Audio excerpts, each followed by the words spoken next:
Hello friends, I am Priyanka and you are watching Priyanka's teaching. Friends, today I am going to explain you a poem given in the book of class 8, James English Reader, Silver Jubilee edition by Ratna Sagar. Friends, the title of the poem is How Pleasant to Know Mr.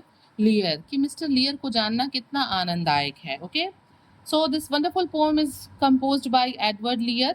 हम ये भी कह सकते हैं कि कुछ लोगों का ऐसा मानना भी है कि एडवर्ड लियर ने ये कविता खुद अपने ही बारे में लिखी है, अपने ही अपीयरेंस के बारे में लिखी है. Means whatever is written in this poem is about him only. ठीक है. और अगर हम पोएम की बात करें that you can see that this poem contains 6 stanza. Each stanza contains 4 lines, means total 24 lines are there. If we will talk about the rhyming scheme, आप सब देख सकते हैं. The word leer rhymes with leer with queer, stuff with enough, fastidious with hideous, big with big, fingers with singers, thumbs with thumbs, clerical with spherical, cat with hat, ocean with lotion, hill with mill. Same like that Spanish is Venice and beering is with Lear. So we can say that the rhyming scheme of the poem is A B A B. सारे stanzas में, all 6 stanzas में जो rhyming scheme है वो A B है. And friends, मैं आपको बताना चाहती हूँ, मैंने इस कविता को पढ़ा है and I can see that this poem presents a portrait of mister Lear, a character described as eccentric, peculiar and yet also kind. मतलब इसमें जिस कैरेक्टर की बात की जा रही है वो तो मिस्टर लायर है, और इसमें उनके अपीयरेंस को डिस्क्राइब किया गया है कि वो कैसे दिखते हैं.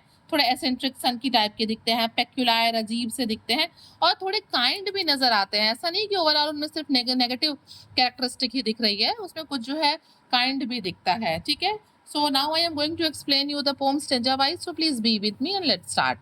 पोइट यहाँ पे हमसे कहते हैं, how pleasant to know mister Lear who has written such volumes of stuff.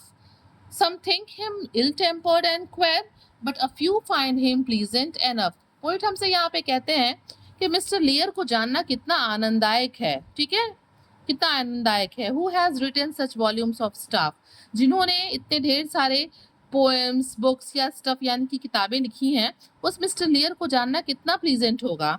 Some think him ill-tempered and queer, but a few find him pleasant enough. Poet हमसे यहाँ पे कहते हैं कि कुछ लोगों का मानना है कि वो बड़े इल टेम्पर्ड हैं, बहुत जल्दी नाराज हो जाते हैं, बड़े क्वेर यानी कि विचित्र हैं, बट वहाँ पे बहुत थोड़े से लोगों का ये मानना है कि वो प्लीजेंट एनफ, बड़े ही प्लीजेंट आदमी है, बड़े खुशनुमा आदमी है. मीन्स देखिए, कुछ लोग उन्हें इल टेम्पर्ड और विचित्र समझते हैं, जबकि वहीं पे बहुत थोड़े से ऐसे लोग हैं जो उनको प्लीजेंट मानते हैं. ठीक है.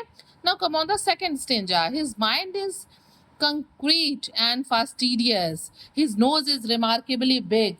His visage is more or less hideous. His beard is resembles a wig. अब यहाँ पे उनके फिजिकल अपीयरेंसेस को की बात की गई है कि वो कैसे दिखते हैं. तो पोइट हमसे यहाँ पे कहते हैं, his mind is concrete and fastidious. मतलब उनका जो दिमाग है ना, वो बड़ा ही रियल है, बड़ा ही प्रैक्टिकल है. ठीक है, वो बड़े ही प्रैक्टिकल है, वो इमेजिनरी चीजों पे विश्वास नहीं करते. उनका दिमाग बहुत प्रैक्टिकल है, फास्टिडियस है. His nose is remarkably big. अगर हम ध्यान से देखें तो उनकी नोज है वो बहुत ही बड़ी है, आप यहाँ पिक्चर में भी देख सकते हैं.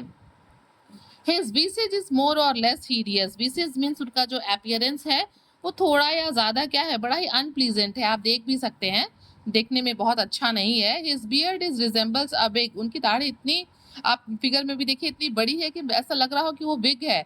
जो हम सिर पे नकली बाल लगाते हैं ना, तो उनकी जो बियर्ड है वो नकली विग की तरह दिख रही है. मीन्स सेकंड स्टेंजा में उनके अपीयरेंस की बात की गई है, उनके माइंड की बात की गई है कि वो एक प्रैक्टिकल रियल दिमाग है उनके पास. उनकी नाक जो है वो दिखने में अगर ध्यान से हम देखें तो बहुत बड़ी है. उनका चेहरा जो है वो अनप्लीजेंट, हम नहीं कह सकते हैं कि बड़ा प्लीजेंट और खूबसूरत चेहरा है. और उनकी जो दाढ़ी है वो बिल्कुल विग के जैसे लगती है. Now come on the next stanza. He has ears and 2 eyes. He has ears and 2 eyes and 10 fingers. भाई ऐसे तो सबके पास ही 2 आंखें, 2 कान और 10 उंगलियां होती हैं. तो आप अभी जब उनके बारे में पढ़ेंगे ना, इस पोएम के ऑथर के बारे में, तो आप देखेंगे वो बड़े नॉनसेंस सी चीज़ों का भी यूज़ अपने पोएम में करते हैं. तो सबके पास तो इतने ही कान, आँख और फिंगर्स होते हैं. तो उन्होंने कहा है he has years and 2 eyes and 10 fingers, कि उनकी जो है 2 कान है उनके पास, 2 आँखें हैं और उनकी 10 उंगलियां हैं, जैसे कि सबके पास होती हैं. Leastways if you reckon 2 thumbs, और अगर आप ध्यान दीजिए, ठीक है, और कंसीडर करिए तो उनके 2 थम्स मतलब 2 अंगूठे भी हैं हाथ में, इंक्लूडिंग 2 थम्स. उनके टोटल कितने फिंगर्स हैं? 10. और ऐसे तो सबके पास होते हैं। He used to be one of the singers but now he is one of the dumbs. यहाँ पे पोइट हमसे बताते हैं कि एक जमाना हुआ करता था या कभी वो एक अच्छे सिंगर थे, गाना गाते थे, लेकिन अब क्या है, कभी वो अच्छे सिंगर हुआ करते थे अपने पास्ट में, लेकिन अब वो बिल्कुल चुप रहते हैं, बिल्कुल वो गूंगे के जैसे फील होते हैं। He has many friends, layman and clerical. Olfos is the name of his cat. अब यहाँ पे आगे उनके बारे में और बताते हुए लोग उनको कहते हैं कि उनके बहुत फ्रेंड्स हैं, वो सोशल आदमी हैं। उनके जो फ्रेंड्स हैं वो लेमैन यानी कि कॉमन पीपल भी हैं, और क्लैरिकल, क्लैरिकल का मतलब होता है कुछ ऐसे लोग जो अदर ऑफिशियल जॉब्स में हैं। तो इनके जो फ्रेंड्स हैं वो कॉमन पीपल भी हैं और ऐसे लोग भी हैं कि जो नौकरी वगैरह करते हैं। Old Foss is the name of his cat, और उनकी जो बिल्ली है उसका नाम क्या है, ओल्फस है, मतलब उन्होंने एक बिल्ली भी पाल रखा है। His body is perfectly spherical, you can see here in this picture. He is a stout man, he is a fat man, और इसीलिए इनके इस अपीयरेंस को डिस्क्राइब करते हुए पोएट ने लिखा है कि ये एक परफेक्टली स्फेरिकल, बिल्कुल गोल मटोल जो है ये अपीयरेंस वाले आदमी है। ही रेथ अ